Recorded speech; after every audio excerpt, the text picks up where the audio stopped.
Hi and welcome to easy spoken English Kanchi. இன்னைக்கு வீடியோவில் நம்ம ஒரு இன்ட்ரெஸ்டிங் வீடியோ தான் பார்க்க போகிறோம்.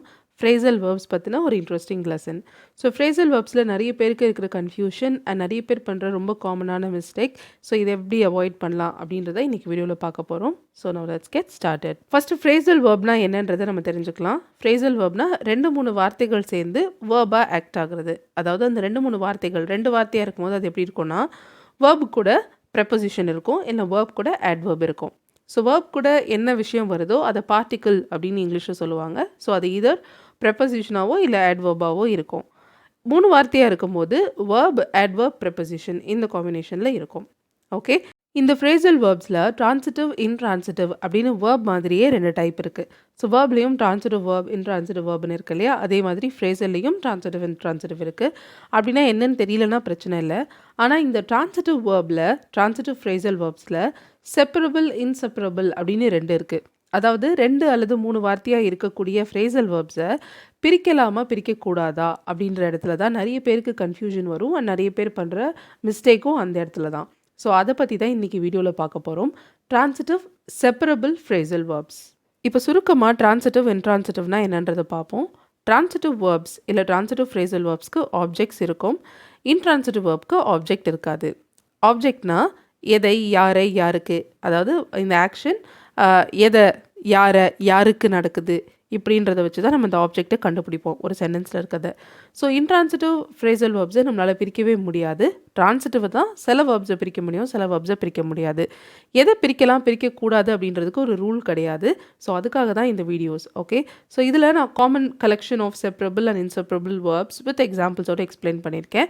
இந்த வீடியோவில் செப்பரபிள் மட்டும் எக்ஸ்பிளைன் பண்ணியிருக்கேன், நெக்ஸ்ட் வீடியோவில் இன்செப்பரபிள் எக்ஸ்பிளைன் பண்ணுறேன். ஆல்ரைட், ஸோ இந்த மாதிரி சில common phrasal verbs, separable phrasal verbs தெரிஞ்சு அதை நீங்கள் உங்களோட ரியல் லைஃப்பில் ஸ்லோவாக யூஸ் பண்ண ஆரம்பிச்சிங்கன்னா அது எப்படி மிஸ்டேக் இல்லாமல் யூஸ் பண்ணுறதுன்றதை டெஃபினட்டாக நீங்கள் கற்றுப்பீங்க. பட் இதுக்கு ரூல்ஸ் இல்லை அப்படின்றது தான் I think it's the saddest part about it. Okay, so but don't worry, இந்த வீடியோட முடிவில் உங்களுக்கு ஒரு கிளியர் ஐடியா கிடைக்கும். ஓகே, ஸோ இப்போ இதுக்கான எக்ஸாம்பிள்ஸ் பார்ப்போம். நம்ம ஃபர்ஸ்ட் எடுத்திருக்க phrasal verb is turn off.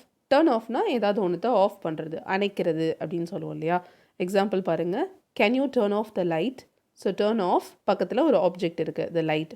Turn of மட்டும் நம்ம சொல்ல முடியாது, ஏதாவது ஒன்று ஆஃப் பண்ணுறது அப்படி தான் அதோட அர்த்தம். ட்ரான்சிட்டிவ் வேர்ப் கண்டிப்பாக ஆப்ஜெக்ட் இருக்கும். ஸோ இந்த ஆப்ஜெக்டை நம்ம இந்த வேர்பை பிரித்து, அதாவது இந்த phrasal வேர்பை பிரித்து நடுவுலேயே யூஸ் பண்ணலாம். Can you turn the light off அப்படியும் சொல்லலாம். இல்லைனா can you turn it off. Okay, the light is very disturbing, can you please turn it off. Turn it off இது டெஃபினட்டாக எப்படி சொல்லக்கூடாதுன்னா கேன் யூ டர்ன் ஆஃப் இட்டுன்னு சொல்லக்கூடாது. அதாவது இட்டுன்ற ப்ரனவுன் நீங்கள் யூஸ் பண்ணுறீங்கன்னா டெஃபினட்டாக அதை நீங்கள் பிரித்து நடுவில் தான் யூஸ் பண்ணணும். இந்த இடத்துல தான் நிறைய பேர் மிஸ்டேக் பண்ணிடுவாங்க. சரியா? ஸோ அடுத்தடுத்த phrasal verbs பார்க்கும்போது உங்களுக்கு புரியும். ப்ரனவுன் யூஸ் பண்ணுறீங்கன்னா அந்த வேர்பை பிரித்து செப்பரேட் பண்ணி நடுவில் தான் நீங்கள் யூஸ் பண்ணணும், லாஸ்ட்டில் யூஸ் பண்ணக்கூடாது. Okay, next phrasal verb is write down. Write down ஏதாவது ஒன்று நோட் பண்ணு, குறித்து வச்சுக்கோ அப்படின்னு சொல்கிறது. Write down this information. இந்த இடத்துல ஒரு நவுன் தான் இருக்குது, நவுன் தான் ஒரு ஆப்ஜெக்டாக வந்திருக்கு. இந்த ஆப்ஜெக்டை நான் இந்த phrasal verbக்குள்ளே நடுவில் யூஸ் பண்ணியும் சொல்லலாம். Write this information down. So this information அப்படின்ற நவுனுக்கு பதிலாக நான் ஒரு ப்ரொனவுன் யூஸ் பண்ணுறேன்னு வச்சுக்கோங்க. Write it down. Write it down அப்படின்னு தான் சொல்லணும். ரைட் டவுன் இட் அப்படின்னு லாஸ்ட்டில் சொல்லக்கூடாது. ஸோ ப்ரொனவுன் யூஸ் பண்ணும்போது கண்டிப்பாக நீங்கள் phrasal verbை செப்பரேட் பண்ணி நடுவில் தான் யூஸ் பண்ணுவோம். தட்ஸ் த ஒன்லி ரூல் அப்படின்னு சொல்லலாம். அடுத்தது ஃபிகர் அவுட். ஃபிகர் அவுட் அப்படின்னா கண்டுபிடிக்கிறது. ஸோ ஏதாவது ஒன்று நானே கண்டுபிடிச்சிக்கிறேன், நானே பார்த்துக்கிறேன் அப்படின்னு சொல்லுவோம் இல்லையா. இந்த மாதிரி ஒரு ப்ராப்ளம் இருக்கே, நீ என்ன பண்ண போகிற அப்படின்னு கேட்கும்போது சரி நானே ஏதாவது பார்க்குறேன், நான் ஏதாவது ஒன்று கண்டுபிடிக்கிறேன் அப்படின்னு சொல்கிறதுக்கு I will figure out something. I will figure out something. So figure out பக்கத்தில் ஒரு ஆப்ஜெக்ட் எழுதியிருக்கோம். ஸோ இந்த ஆப்ஜெக்டை இந்த phrasal verbக்கு நடுவில் கொண்டு வந்தோம் சொல்லலாம். I will figure something out. Okay, pronoun use பண்ணுறீங்க அப்படின்னா கண்டிப்பாக நடுவில் தான் சொல்லணும். I will figure it out. I will figure it out. Next one, இந்த ஒரு பர்டிகுலர் phrasal verbல தான் நிறைய பேர் மிஸ்டேக் பண்ணி நான் பார்த்துருக்கேன். பாருங்கள், ஐ have to pick up my kids from school. என்னுடைய பசங்களை நான் ஸ்கூல்லேருந்து கூப்பிடணும். பிக்கப் அப்படின்றத phrasal verb. ஸோ பக்கத்தில் ஒரு ஆப்ஜெக்ட் வந்திருக்கு, மை கிட்ஸ் அப்படின்னு ஒரு நவுன் இருக்குது இல்லையா. ஸோ இந்த ஆப்ஜெக்டை நம்ம இந்த phrasal verbக்கு நடுவுலையும் சொல்லலாம். எப்படி? I have to pick my kids up from school.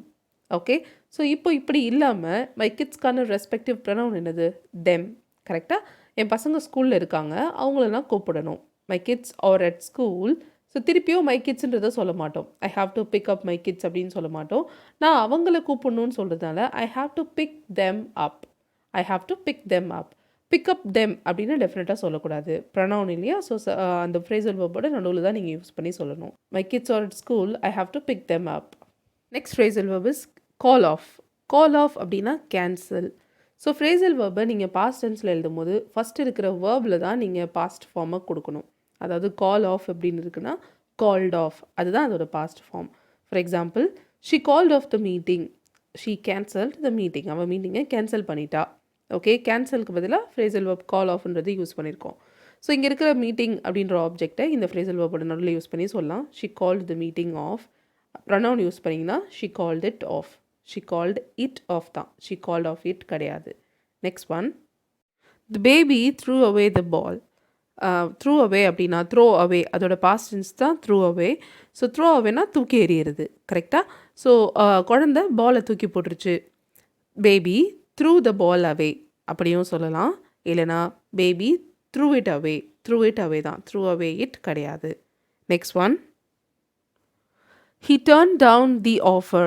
So turn down அப்படின்னா ரெஃப்யூஸ் பண்ணுறது. ஏதாவது ஒரு ஆஃபர் கிடைக்கிது, உங்களுக்கு ஒரு வாய்ப்பு கிடைக்கிது, அதை நீங்கள் நிராகரிக்கிறது தான் turn down. So he turned down the offer. he turned the offer down. இல்லைனா he turned it down. Pronoun use பண்ணும்போது நடுவில் he turned it down. Next example, put on your shoes. put your shoes on. put them on. shoes அப்படின்னு plural இருக்கிறதுனால them அப்படின்ற pronoun use பண்ணியிருக்கோம். put them on. put on அப்படின்னா wear. Okay, போட்டுக்கிறது, அணிவது, ஏதாவது ஒரு ஆடை இல்லை ஷூஸ், இதெல்லாம் வேர் அப்படின்னு சொல்லுவோம் இல்லையா? அதுக்கான ஃப்ரேசல் வெர்ப் தான் put on. அடுத்தது, she gave up her hobbies for him. So give up அதோட past tense தான் gave up. give up அப்படின்னா டு ஸ்டாப் சம்திங் கம்ப்ளீட்லி, ஏதாவது ஒன்று கம்ப்ளீட்டாக முழுவதுமாக நிறுத்துறது, அதுதான் give up. past tense வந்து gave up. she gave up her hobbies for him. she gave her hobbies up for him. she gave them up for him. hobbies in plural இருக்கிறதுனால she gave them up for him. she had a lot of hobbies but she gave them up for him. அவளுக்கு நிறைய hobbies இருந்தது, but she gave them up அப்படின்னா அவள் அவனுக்காக அதெல்லாம் விட்டுட்டா. Next one, check out. Check out அப்படின்னா பாருங்கள், வாட்ச் இல்லை எக்ஸாமின், சரி பாருங்கள் அப்படின்னு சொல்கிறதுக்கும் யூஸ் பண்ணலாம். இந்த எக்ஸாம்பிளில் please check out my latest videos அப்படின்னா என்னோடய லேட்டஸ்ட் வீடியோஸை பாருங்கள். ஓகே, அதில் என்ன சொல்லியிருக்கேன் அப்படின்றத போய் பாருங்கள் அப்படின்னு அர்த்தம். Please check my latest videos out அப்படின்னு சொல்லலாம். இல்லை please check them out. I have uploaded some videos on YouTube, please check them out. Okay, நான் சில வீடியோஸ் யூடியூப்பில் போட்டிருக்கேன், அதை போய் கொஞ்சம் பாருங்கள், please check them out. Okay, alright, that's it for today's video. So இந்த லெசன் உங்களுக்கு புரிஞ்சிருக்கும் அப்படின்னு நம்புகிறேன்.